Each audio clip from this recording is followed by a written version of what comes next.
Ticket নেবেন না কি পুনর্জন্মের মানে? লটারি, পুনর্জন্ম লটারি টিকিট বিক্রেতা আমি। না ভাই, আমার লাগবে না। First prize Europe trip, second prize brand new car, third prize 1 কোটি টাকা।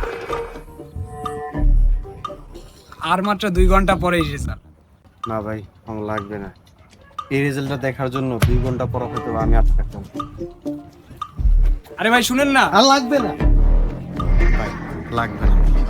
আরে ভাই আপনি তো এমনিও মরার চিন্তা করতেছে, 2 মিনিট দাঁড়ায় যান, 2টা জীবন বেঁচে যাবে তো। কত টাকা? আরে ভাই ধরেন, এটা আপনার জন্য ফ্রি ভাই, কিন্তু ভাই একটা শর্ত আছে। ফার্স্ট প্রাইজ জিতলে 30% কিন্তু আমার, মানে 1,30,00,000।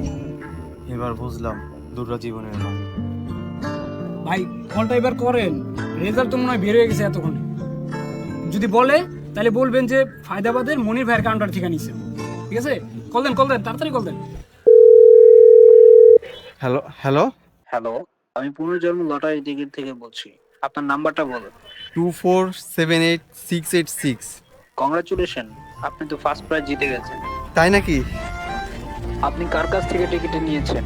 আমি মনির ভাইয়ের কাউন্টার থেকে নিছি, ফায়দাবাদ। কি বলেন ভাই, উনি তো আজকে মারা গেছেন। অনেক ভালো লোক ছিল। কি বলেন? উনি তো আমার পাশেই ছিল।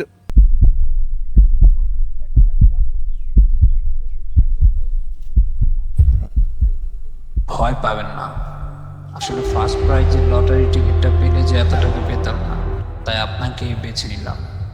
কারণ আমার মৃত্যু আর আপনার পুনর্জন্মটা একইভাবে। বোনটা খুব অসুস্থ জানেন, কথা দিয়েছিলাম হয়তো টাকা নিয়ে ফিরবো, নয়তো বা ফিরবো না। যাক, ঠিক অ্যাড্রেসে টাকাটা পৌঁছে দিবেন, না হলে কিন্তু আবার আসবো। এবার ভয় পাবেন না।